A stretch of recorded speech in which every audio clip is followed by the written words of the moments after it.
बऱ्याचदा असं होतं की आपण एखाद्या ठिकाणी बरेच वर्ष राहत असून सुद्धा तिथे जवळच असणारं एखादं तीर्थक्षेत्र किंवा देवाची महत्त्वाची ठिकाणं आपण पाहिलेली नसतात. हे मुद्दाम आपण करत नाही, पण कधी वाटतं की ही म्हण खरी असेल की वेळ आल्याशिवाय दर्शन होत नाही. कोल्हापूरपासून साधारणतः 40 किलोमीटरवर बाळूमामांचे समाधीस्थान आहे, श्री क्षेत्र आदमापूर येथे.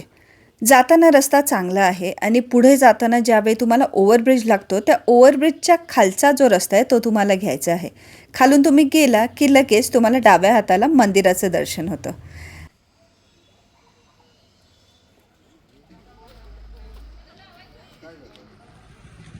आम्ही गाडी पार्क केली त्यावेळी असं वाटलं की दुपारी आलो म्हणून गर्दी नाही आणि आज आम्हाला लगेच दर्शन होईल, आणि याच विचाराने खूप आनंद झाला होता. पण तेव्हाच या बातमीने आमचा हिरमोड झाला. पर्यंत आलो आणि मंदिर आज बंद आहे, त्यामुळे बाहेरूनच दर्शन घेऊन पुढे जाणार आहे.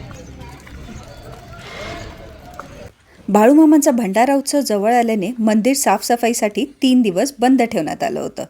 दर्शन होणार नाही म्हणून खूप निराशा वाटली, पण तेवढ्यात तिकडच्या लोकांनी सांगितलं की तुम्ही मुखदर्शन घेऊ शकता. मनात शंका होती, पण तरी पुढे जाऊन बघू म्हणून आम्ही त्या रस्त्याने पुढे गेलो.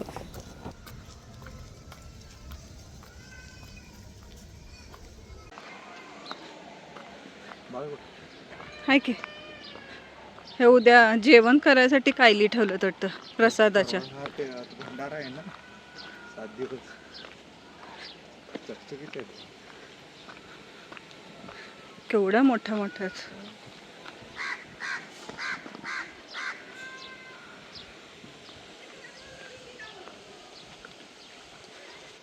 उद्या देवाचा भंडारा असणार आहे, त्यामुळे मोठ्या प्रमाणात इथे प्रसादाची तयारी सुरू आहे.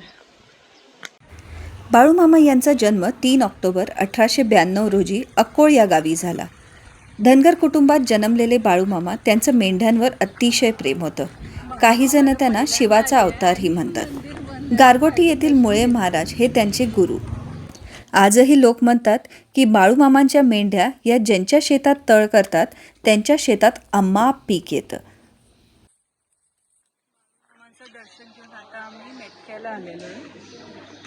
मेटक्याच्या खांबाचं दर्शन घेणार आणि मग पुढच्या प्रवासात. तसं तर ही दुकानं पूर्ण भरलेली असतात, पण आता 3-4 दिवस मंदिर बंद होतं त्यामुळे सगळी दुकानं पण बंद आहेत.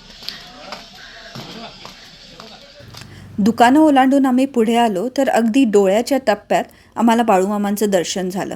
खूप आनंद झाला की इतक्या लांबवर आलो, दर्शन होणार नाही ही भीती होती, पण दर्शन अगदी छान झालं. तिथे येणारा जाणाऱ्या प्रत्येक भक्ताला भंडारा लावला जात होता. मीही पुढे जाऊन नतमस्तक झाले आणि भंडारा आपल्या कपाळी लावला. समाधी मंदिराच्या बाहेरच मोठा मोकळा परिसर आहे. त्याच्या मधोमध एक मोठासा वृक्ष आहे व त्याचा पार आहे. बाजूला दत्त मंदिरही आहे.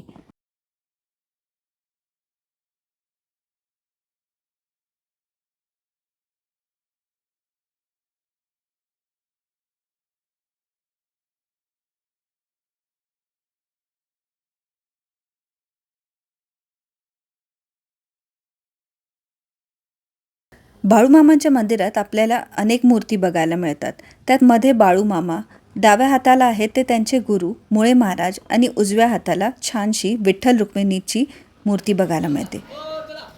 इथे समोरच नारळ फोडून अर्पण करण्यासाठी सुविधा पण केलेली होती.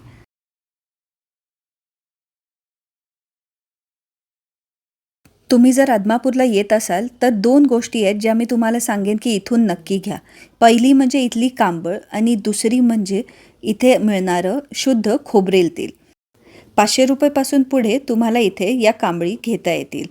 इथलं खोबरेल तेल बघायला गेला तर अत्यंत शुद्ध आणि पारदर्शी असं हे खोबऱ्याचं तेल. खेळण्याची व खाऊची दुकानं पण इथे बरीच आहेत.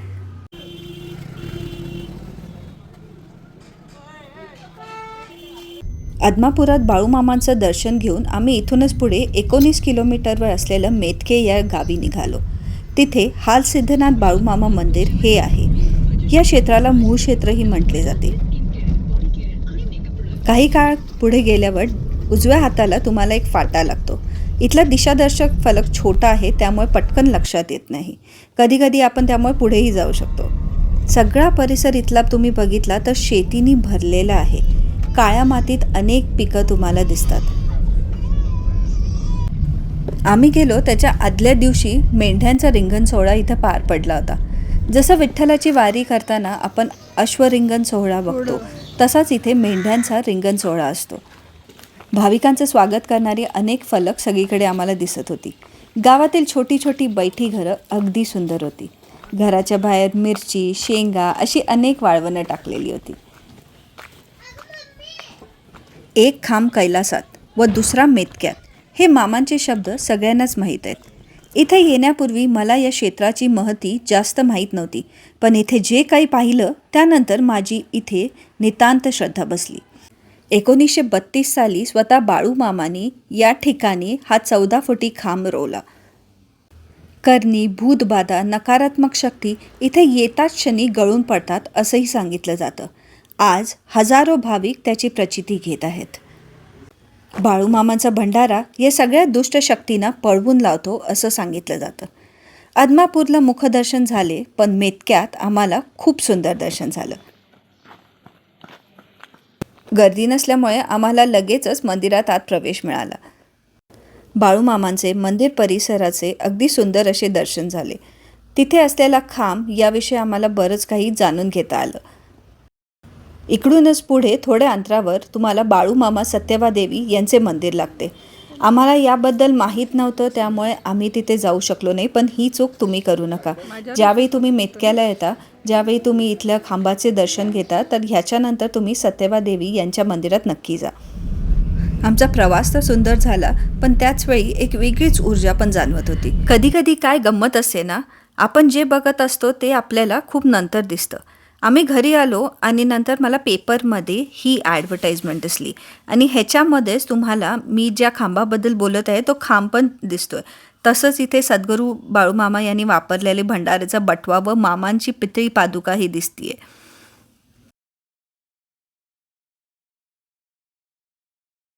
तर आत्ताच मी बाळूमामांचं दर्शन घेऊन घरी आलेली आहे. मग अशी जसं मी व्हिडिओमध्ये दाखवलं, आम्ही मेतक्याला पण गेलो होतो. मंदिरामध्ये शूट करणं अलाउड नाही आहे, त्यामुळे तिथलं काही दाखवू शकले नाही. तर तिथं अशी एक घटना घडली जी मला तुम्हाला सांगावीशी वाटली. ज्यावेळी आपण मंदिरात आत गेलो तर बाळूमामांच्या मेतक्यामध्ये असलेल्या खांबाविषयी बऱ्याच लोकांना माहीत असेल. ज्या लोकांना माहीत नाही, तर मेतक्यात बाळूमामांचा एक खांब आहे. इथे असं मानलं जातं की जर तुम्हाला संचार झाला असेल, लागीर झालं असेल, तर तुम्ही ज्यावेळी तिथे जाता तर त्या सगळ्या बाधा तुमच्या दूर होतात. मी ज्यावेळी आत गेले, नमस्कार वगैरे केला आणि खांबाच्या पाया पडले. तिथून जातच होते तितक्यात एक बाई आली आणि तिथे येऊन म्हणजे अशी ती रडायला लागली वगैरे आणि त्या खांबाची प्रदक्षिणा करू लागली. माझ्यासाठी म्हणजे तो मला थोडं वेगळं वाटलं. मी अगोदर हे बघितलेलं आहे काही ठिकाणी, पण तिथे पण बघायला मिळेल मला वाटलं नव्हतं. तर असं पण असं ना की काही ठिकाणी काही गोष्टी अशा घडतात ज्याच्यामुळे आपल्याला वाटतं की हो, काहीतरी दैवी शक्ती नेहमीच असते आणि तुम्ही ती नाकारू शकत नाही. हो, छान झालं दर्शन. ठीक आहे, बाळूमामांच्या मंदिरात अगदी आतपर्यंत नाही जाता आलं. पुढच्या वेळी नक्की जाईन. पण मेतक्याला आम्ही गेलो होतो, तिथे दर्शन खूपच छान झालं. आणि हो, तुमच्यापैकी कोणाला बाळूमामांना गेल्यावर तिथे काही अनुभव आले असतील किंवा तुमच्या फ्रेंड्स फॅमिलीमध्ये स्टोरीज तुम्हाला माहीत असतील, तर माझ्याशी नक्की शेअर करा. मला कमेंट्समध्ये सांगा किंवा मला व्हिडिओ करून पाठवा, मेसेज करा. पण मला नक्की कळवा, मला ऐकायला खूप आवडेल. मला चालत असेल तर त्या मी पुढे शेअर पण करीन. तर कमेंट्समध्ये मी तुमची वाट बघते आहे आणि मला नक्की कळवा.